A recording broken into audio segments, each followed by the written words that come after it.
It's time for another podcast where we talk about the practical side of product management. Theory's great, but we need to talk about how do you take theory and make it practical. And I think today we want to talk about OKRs and metrics and what that looks like for product people, and also how it rolls into broader organizations and building org structures. What do you say, Marilyn? I love it. Let's do it. Okay, I say yes.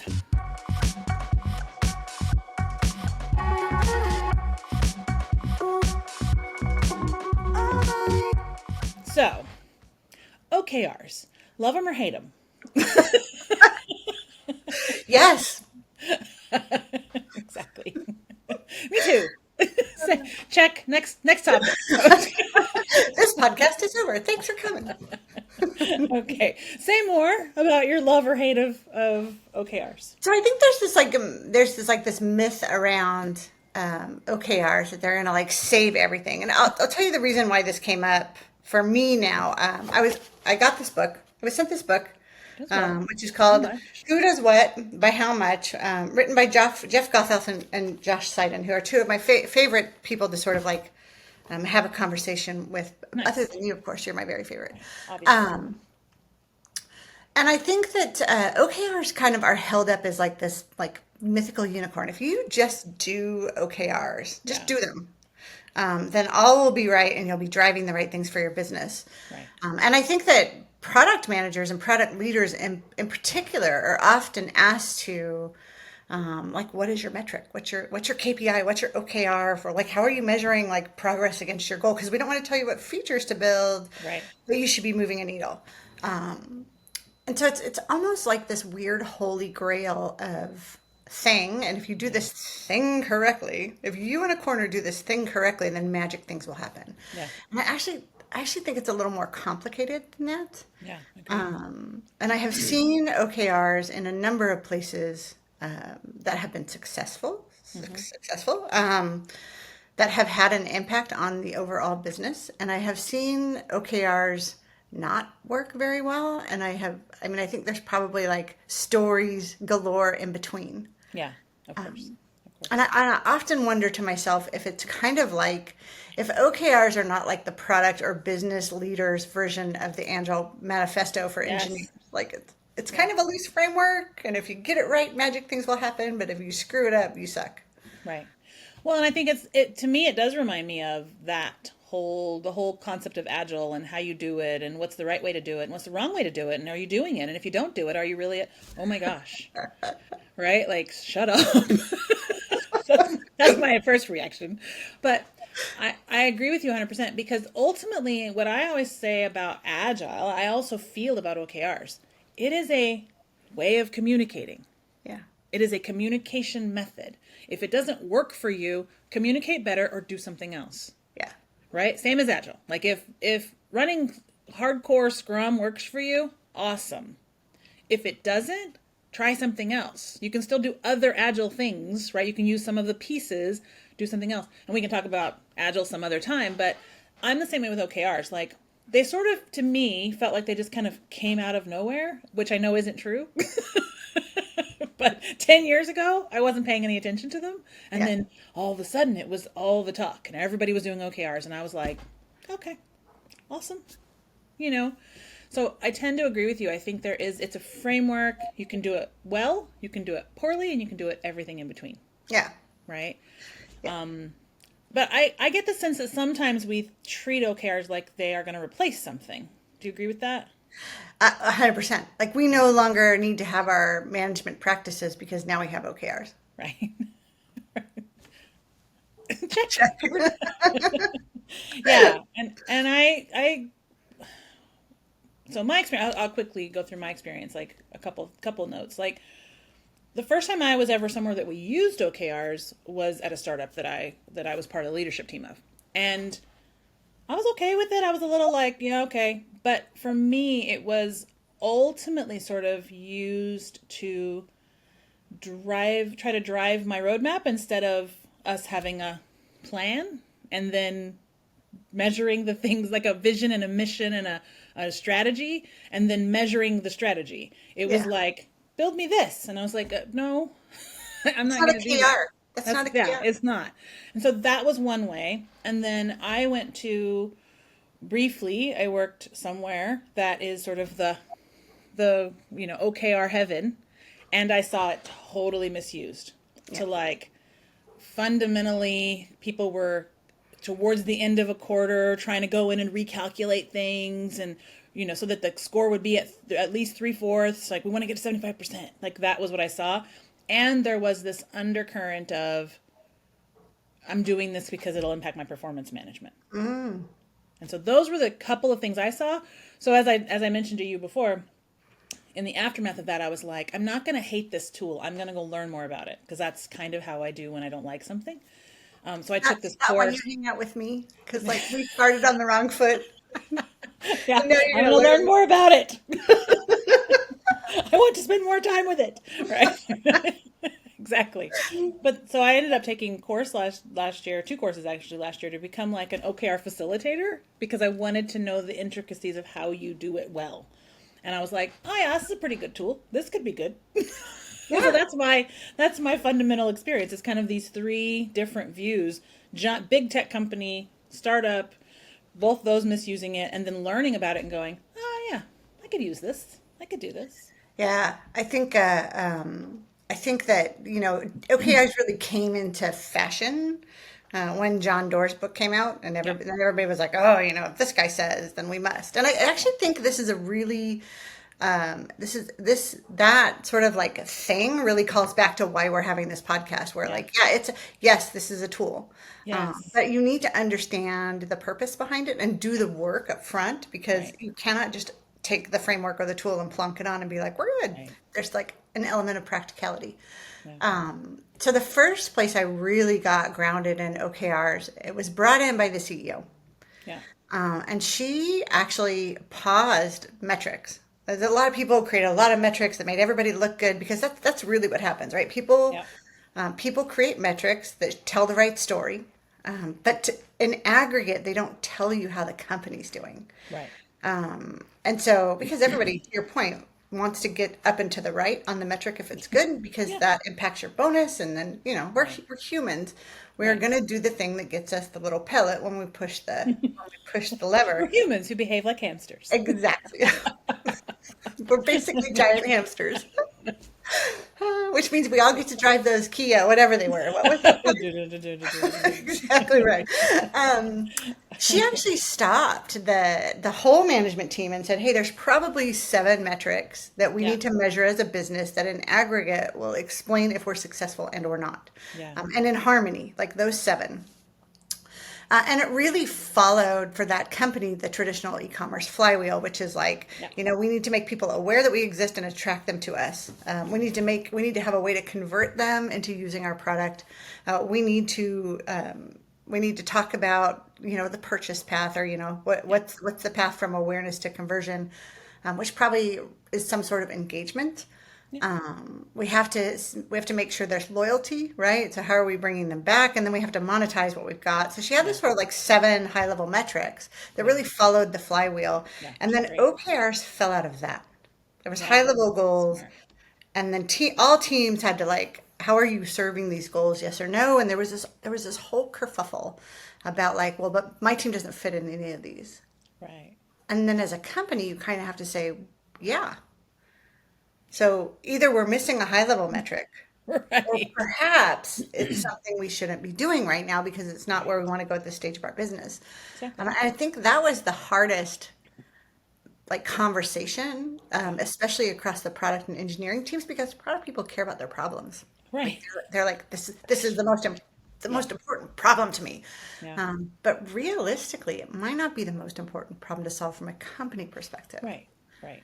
And then So you have a decision to make. You have a decision to make to say, do we not do it, or do we call it something else and it doesn't get the priority? Like in my mind, most of the time it should be we don't do it unless you're just flush with cash, yeah. right? And most people aren't, right? If you got time and cash, spend away, right? Going. Which, quite frankly, is I think what has happened to some places like Google, right? They had so much money that they were just spending. And so suddenly OKRs are a little less important, but everybody's got to have them. It's a Yeah. requirement, right? And it's like, is your thing that important? This thing you're doing, does anybody else care about it? Right? Yeah. And so I think that it can kind of get away from you, Yeah. right? And Because everybody needs one. They're important. yeah, That's how you get a yeah, bonus. yeah, I do think thoughtfully, like saying, hey, this is our core business and these are our, one or two growth engines, yeah, and then here's a set of moonshots. Like that's also a totally perfectly fine. acceptable. But how you measure those areas is different, right? So Yes, moonshots, you're going to want to get, you may invest for a little while to get an yeah, answer. Growth engines, man, you better be doubling down on those because that's where you're going to grow yeah, in 2 years, 3 years, 4 years, yeah, right? yeah. But And you still I have, think it can sort of nip in the bud this bad behavior of everybody thinks their thing is the most important thing, and they will use this like, but it's important to the CEO, and I'm like, okay, great, but it's not on the. That's fun. That's fantastic. But he told me these were the only three things we cared about. yes, yeah, So I like your thing. It's interesting, but I'm not going to give it any attention because I've got to give all of my attention to these three things, unless you would like to get him to come tell me we're going to add a fourth, him or yeah. her. But it's always been a him for me in that scenario. But I've been lucky enough to have one her so far, and good I'm like, job. I think should be. I think that's this conversation that we're having right now about hims and hers. Like, hopefully that tide God, tips a little bit at some right? stage. I mean, I did product management for 23 years, and I never worked for a female CEO. Isn't that crazy? I mean, Okay. like, let's divert that conversation just for a minute. But I was like, as usual, I'm the person that tends to be tapped, or just maybe just because I'm passionate about it, to talk about diversity in tech, Yeah. and how we change it. And when I talk about the hard things, like how are we fostering people, how are we making this a space where women can succeed without trying to Right. become masculine, Right. or how do we make this more inclusive so it's not just like tick the box on gender or race or whatever. This is where the hard conversations you have. We don't have to have it. Totally. Anyways, diversion. Totally. Let's go back to OKRs. Another topic for another day. Yes. Okay, so Yeah. OKRs, like, listen, I think that one of my philosophies on OKRs, and I'd love your opinion on this, is because they're a shiny object, right? And we're going to do OKRs. People often start with them for product in Yeah. isolation because Uh-huh. that's where the investment is. So product managers are like told to go get an OKR, go get your Yeah. OKR. And sometimes the engineering team gets included, sometimes design gets included, sometimes it's like sales or whoever else is in the company, but often it's just this poor sucker of a product leader and like six product managers that have to make up, define, and measure what they think are the OKRs in Right. isolation. Right. 100%. No, I think I've seen both those things, right? I did some consulting with a company where they were like, "We're doing OKRs," and then when I went in to look at it, I was like, "I mean, you're not doing OKRs. These three people are doing OKRs. All your product team is doing OKRs. The rest of you don't seem interested." Right? And they were like, "What do you mean?" Right? I was like, has to be the whole organization, right? They're not doing it for their health. They're doing it for the organization. Yeah. So So it needs accounting to is not be, doing OKRs and yeah. PR's What are not you guys, what are you guys being measured on?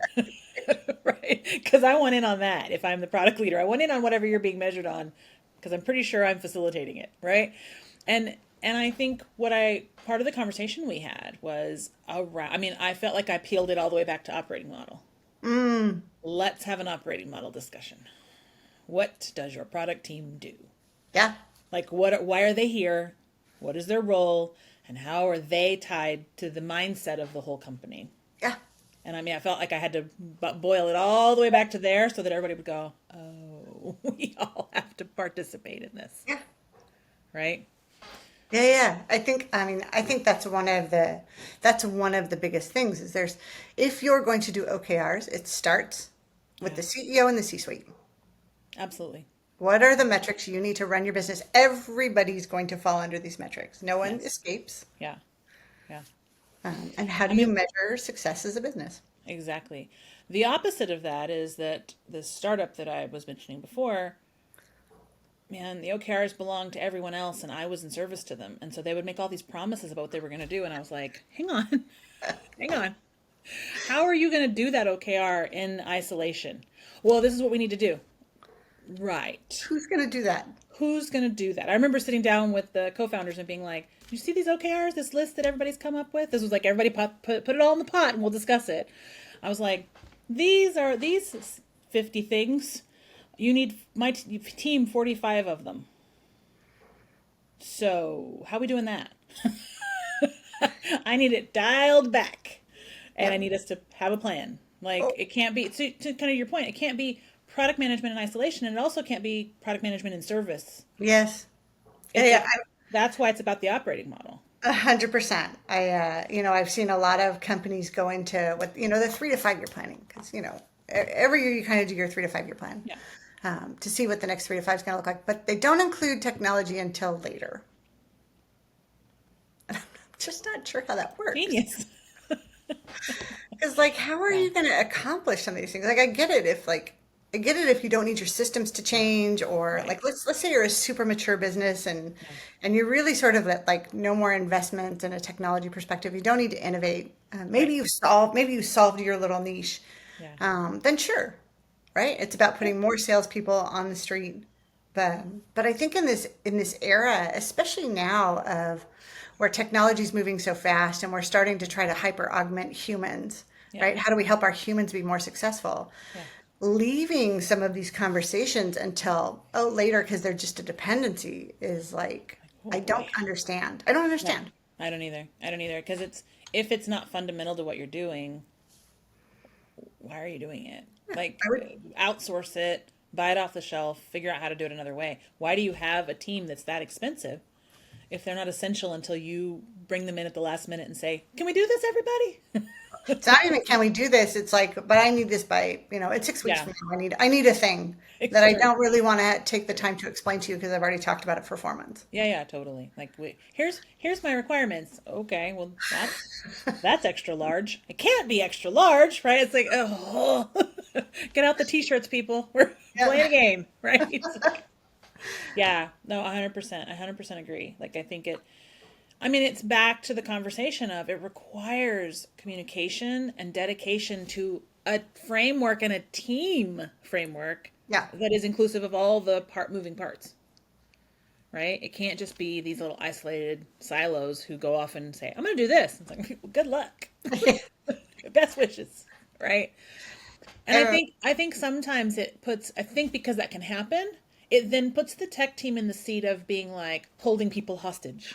yeah, yeah. Or the bottleneck. Yes. You're like, it can't be true all the time. So, Last time I checked, you don't get issued like a bottleneck card or a big fat jerk card when you start to work in technology. It's not actually part of your more employment money coming in. package. Right. Right. You're just you've put in this position Yeah. where you're a key driver, but you're an afterthought. Yeah. Yeah. I mean, I think it is the place where the phrase, "we need you to go faster" is born. Ugh. Yeah. Like, how, based on what? What objective It's measure? always my answer to that question. Faster based on what? Yeah. Well, we need it faster. Well, you should have told me sooner. Well, and can we have helped you with the definition of it? Exactly. Exactly. Because I mean, I saw this years ago at a travel company that we both worked at a very long time ago, Hmm. where if someone comes in with a set of things and is like, "Here's the thing I want: A, B, C, D, E, F," more than likely, the person who's driving the business requirements, I'm doing this with fingers, business requirements, Yeah. has thought of the most complicated way to achieve that goal. Right. And when we stopped people and said, listen, friends, we're going to do something crazy. And we're going to actually have you describe the problem to the engineering team. Like, I'm going to Nice. put all the engineering team into a room. You're going to unpack the problem. You're going to talk about the metrics you want to move. And then we're going to do a little bit of game day stuff where the engineers are going to come up with all of the ways they can solve this problem. Right. You're going to talk about whether it meets their needs, yes or no. And then we're going to give everybody enough money to not buy a feature. Right. And then we're going to see Yes. how you guys come together to pick what we're going to build. And I think that the people that had been previously just sort of like throwing over documentary requirements realized there's probably 6, 7, 8 ways to solve the problem. And by Yes. not having the conversations early enough and by not bringing the engineering teams in soon enough, they were actually making things far harder for themselves. Right. Right. And if you Yeah. like bring engineering all the way into the problem space, you actually can get some really innovative solutions that'll Right. unlock your business or deliver at least partial incremental Right. value sooner, Right. And which I gives you think money to run your business. exactly. And I think we forget that part of the brain power of the engineering team, the designers, the product manager, the product development team, but certainly the engineers themselves, Perfect. is the puzzle creation. Yeah. We stand here, here are the pieces, we want to go there. And from our business mind, we're like, it has to go this way. Yeah. And from the engineering head, they go, I could go 15 different ways there. What do you want? Fast? Beautiful? High quality? What do you want? Right? It Yeah. becomes this game of how do you want the puzzle put together? And that is why the diversity of thinking is so important. Diversity of thinking has to be in your mind before you even start to think about diversity of people. Yes. Like, you can't tell me, like, solve the problem of gender and race and all these things if you're not even willing to talk about diversity of thought, how Yeah. we think about problems. Start with me there, and we'll work on the other problem. We'll get there. And I think that's where I 100% agree with you. I think we have to bring that conversation has to come together in order to really use tools like OKRs, Yeah. right? Okay. So you were the biggest skeptic of OKRs. I was. Talk to me about the one or two things that really were the unlock for you being like, yeah, this all right, this isn't as crap as I thought it was. Yeah, when I realized there were a couple really, I think a couple things. I think the way I had seen it done, and had participated in it, there wasn't a clear leap between sort of the O and the KR, right? And it Yep. felt like we would plan KRs and then retrofit to O's. Like, I'm going to create objectives around these KRs I want. Yeah. And I could never get my head around that because Yeah. it just felt like I was a feature factory. Once I saw that if you really developed the O's around your vision and your strategy and your flywheel, that you could actually lay out and go, yeah, you know what? Some of these KRs are good, some of them are bad. Let's do these. These are the ones that'll move the needle. Let's try these. That was a key differentiator for me to make me say, okay, I'll try this. And then the other thing I think that was really important for me was that the way that they're structured, there's room for different kinds of learning. When you first talk about OKRs, there is this like, you do this, you get this is how you measure it. But really, OKRs as they're designed give you space to say, this is sort of innovative Yeah. thought. We don't really know what we're going to learn here. This is where we have a little more information, right? And so we know what to measure. And this is just core to our business. We know we need to move this needle. Yeah. When I could see that was built into the concept, and I think John Doerr talks about it, but it's not clear. And it's certainly not where business leaders start. No. They start from what they want. It's Start our from what they- tendency. We're back to being hamsters, right? Like that's our nature, is to be like, I want this, so I'm gonna chase that thing.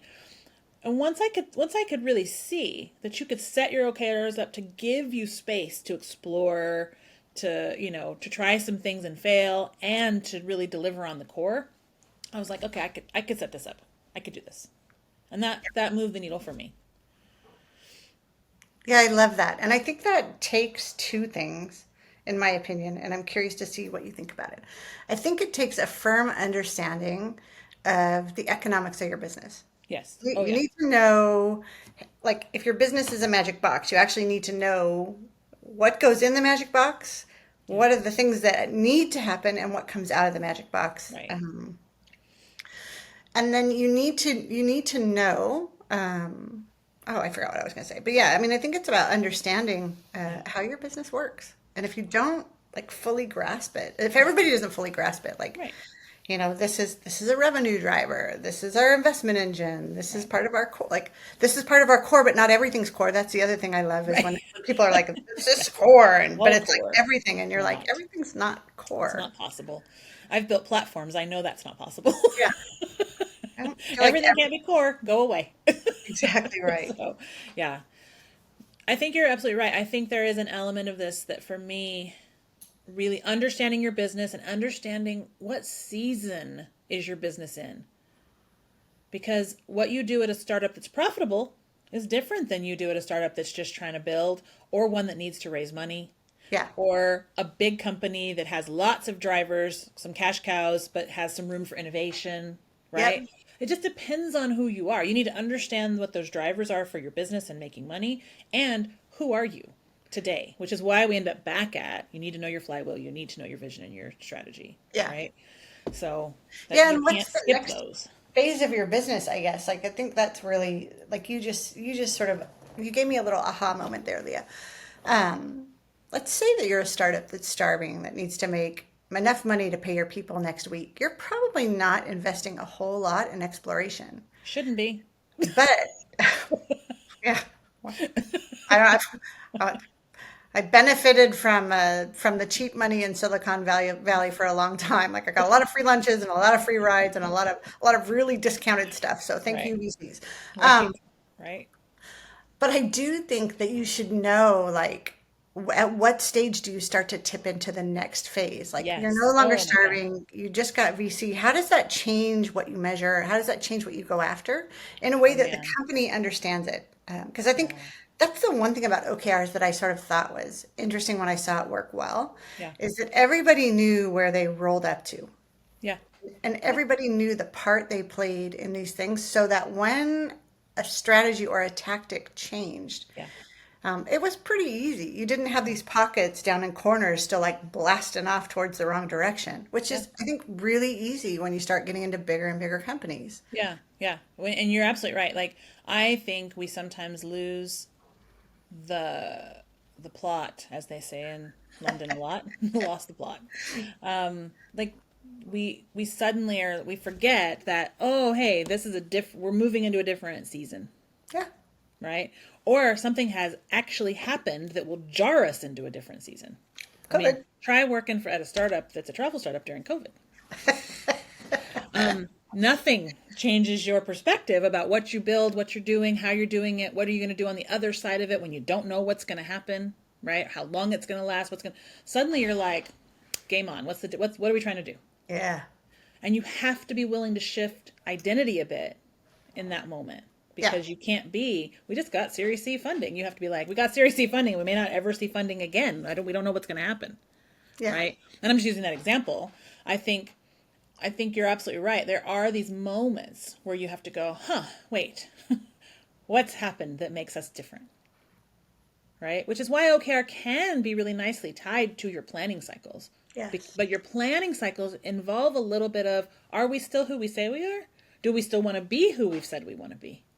yeah. And that's what we're supposed to be revisiting at those cycles, not just check, check, check. Now Can let's I go that tweak way. this formula so I can get Yes. 70%? Yeah.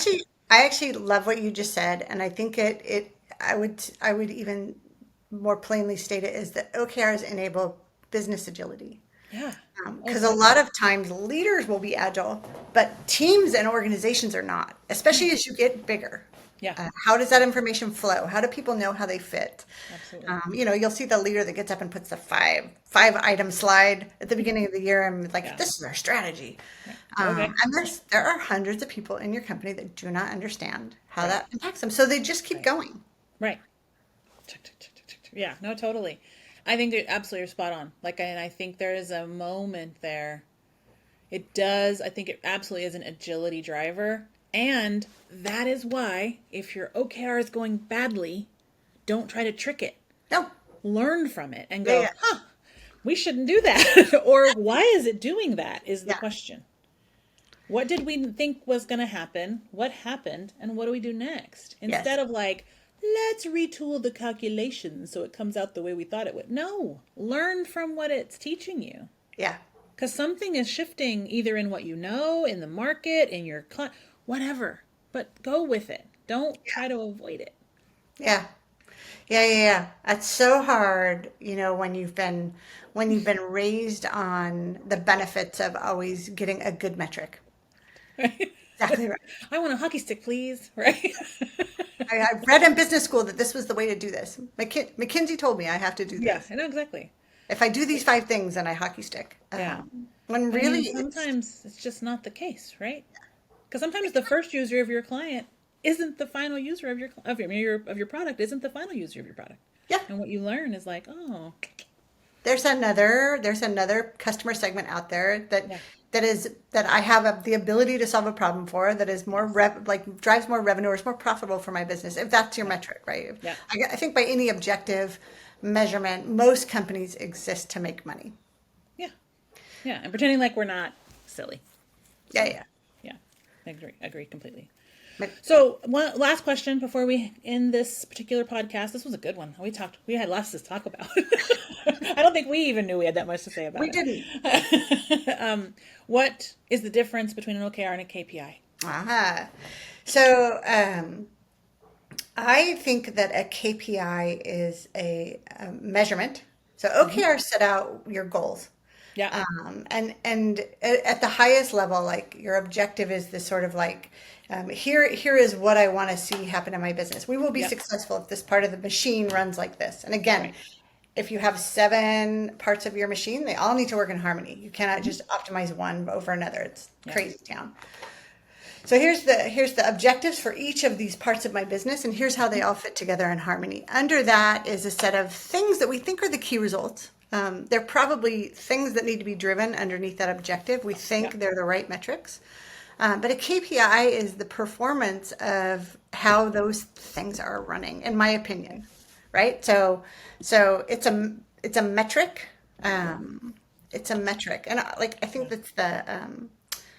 I think that's the sort of difference for me. Like OKRs are how you track progress against your goals, Right. and the KPI is like how you're going to measure the most important part of those Yeah. OKRs. Yeah. Love it. Again, like let's go back to the flywheel. There's probably and it also is going to depend on like who you are in the company. So the Yeah. CEO, I'm going to say Let's do she that. wants to know of the available market, how many I am engaging with. Yeah. How am I doing on getting them to engage with my platform or even come? How am I attracting them? Yeah. What's it look like to have them engage with who I am? How am I going to convert them in a way that makes money for the business? Yeah. What does that look like from an LTV or a returning customer or a loyalty perspective? What does churn rate look like? So there's a set of high level Yep. objectives, and there's probably KPIs for like this year and next year, and I want to measure progress against those larger Yeah. macros. Yeah. But how would you define it? No, same. I mean, I agree 100%. I think there is it's this measurement. And I think KPIs, like you just said, you have the OKRs and you have this structure for that. You have these measurements. I used to tell my teams, like, have your own KPIs. You don't even have to have them. We need to sit down as a group and say, what do you want to measure against? Because there are some, like when I was running a domain, right?